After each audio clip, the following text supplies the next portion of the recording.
Jamaica has a long history of slavery, dating back to the first Spanish colonizers who enslaved the native Taino and brought the first enslaved people from Africa to the Caribbean in the 1500s.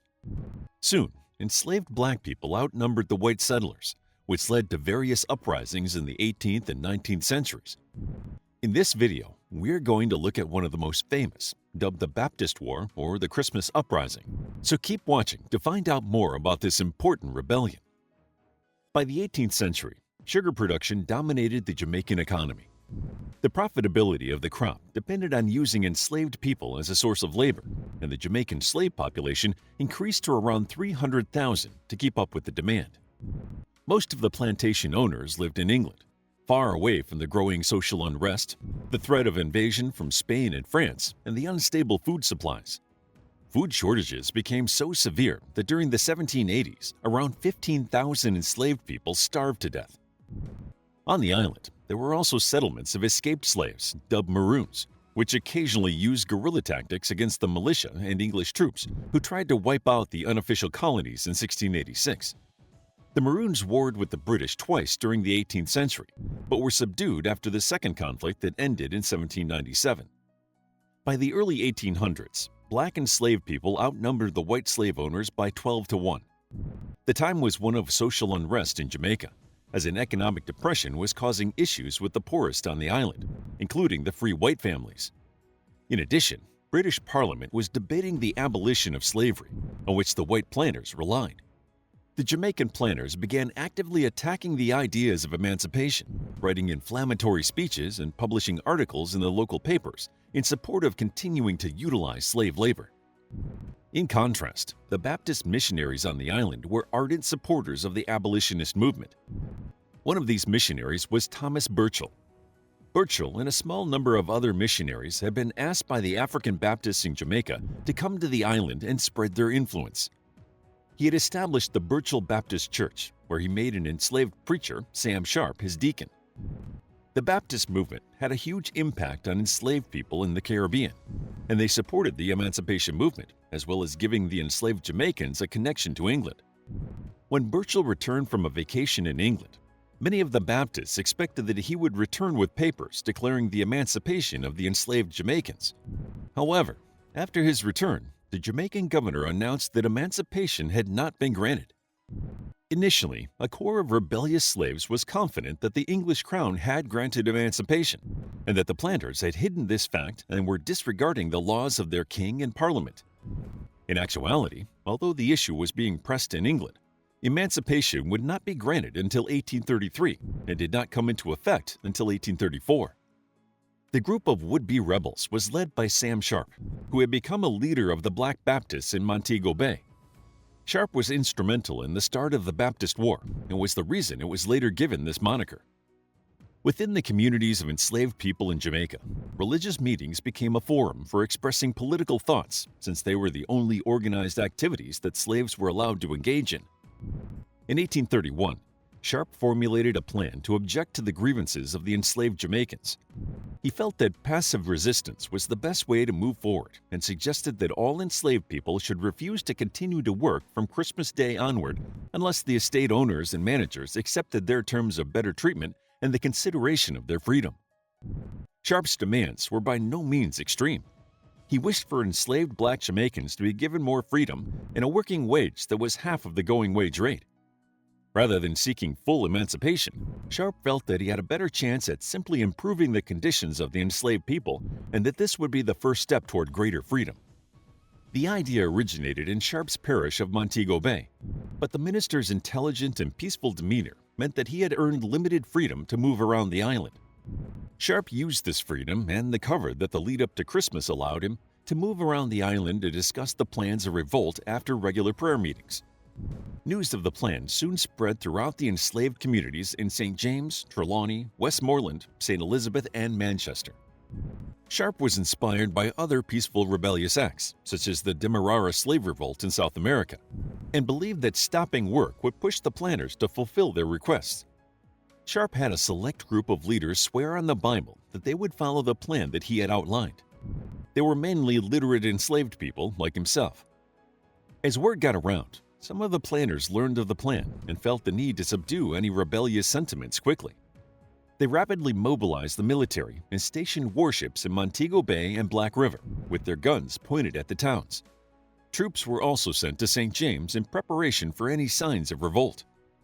With this show of military force, it became clear that Sharpe's plan of nonviolent resistance would be impossible. Although Sharpe went ahead with his plan on Christmas Day, the planners refused to give in to the demands. On December 27, 1831, enslaved people set fire to the Kensington Estate Great House near Montego Bay. Soon, other fires broke out as sugarcane fields were set alight. It was clear the rebellion was not going to be peaceful or easily quelled. Although historical records for the uprising are scarce, some refer to an attorney-turned-plantation manager, William Grignon, who is thought to have led the white militia against the enslaved Jamaicans at the Belvedere estate, but was forced to retreat. His withdrawal left the revolutionaries in control of the rural areas of St. James. Some historians claim that amongst the rebels was a military group known as the Black Regiment. Not much is known about this organization or its leader, Colonel Johnson, and accounts of their actions are scarce. On December 28th, it is thought that the Black Regiment made some headway, defeating a local militia that retreated to Montego Bay. The Black Regiment then began invading estates, recruiting enslaved people to join them, and burning sugarcane fields and plantations along the way. On the western side of the island, another black military unit was less successful. On December 31st, the colonial Jamaican authorities declared martial law.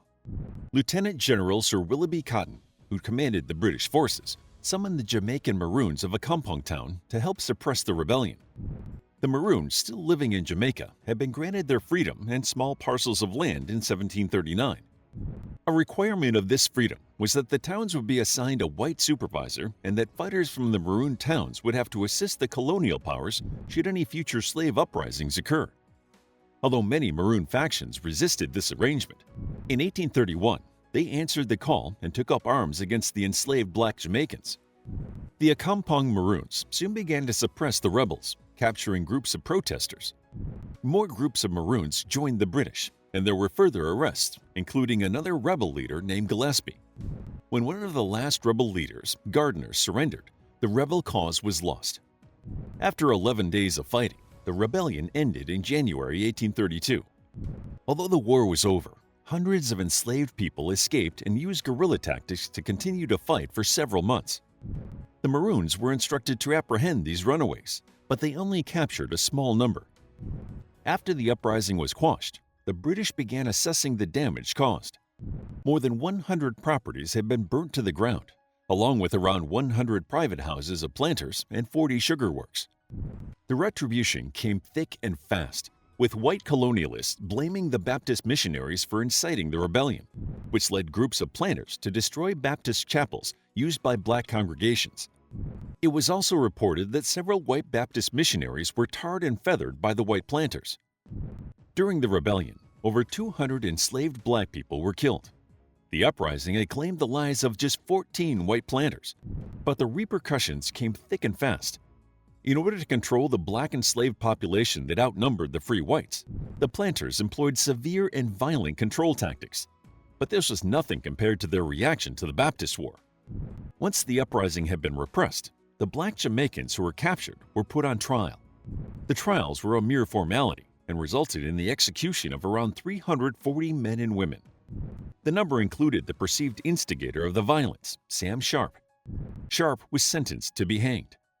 As Sharpe was in jail, waiting to meet his fate, he proclaimed that he had learned from the Bible that whites had no more right to hold black people in slavery than black people had to make white people slaves, and that he would rather die on yonder gallows than live in slavery.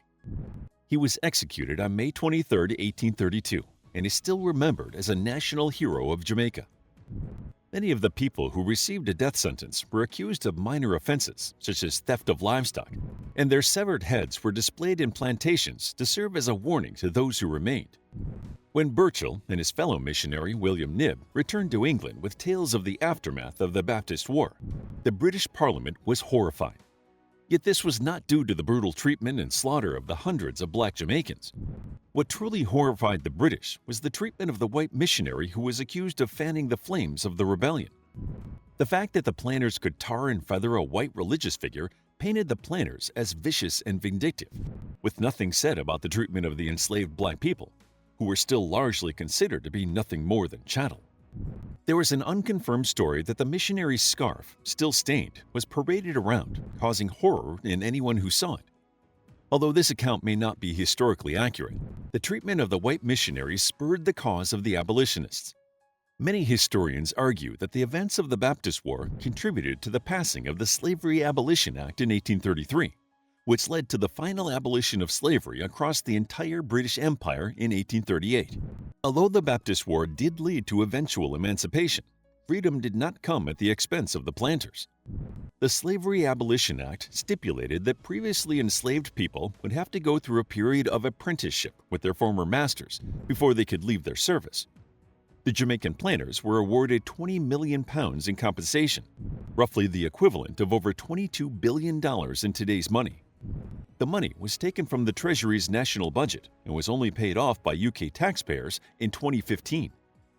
How would you like to get a deeper understanding of history, impress your friends, and predict the future more accurately based on past events?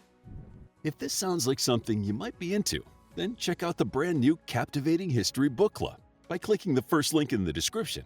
To learn more about the Baptist War, check out our book, The Baptist War, a captivating guide to the origins, events, and legacy of the Great Jamaican Slave Revolt. It's available as an ebook, paperback, and audiobook. If you enjoyed the video, please hit the like button and subscribe for more videos like this.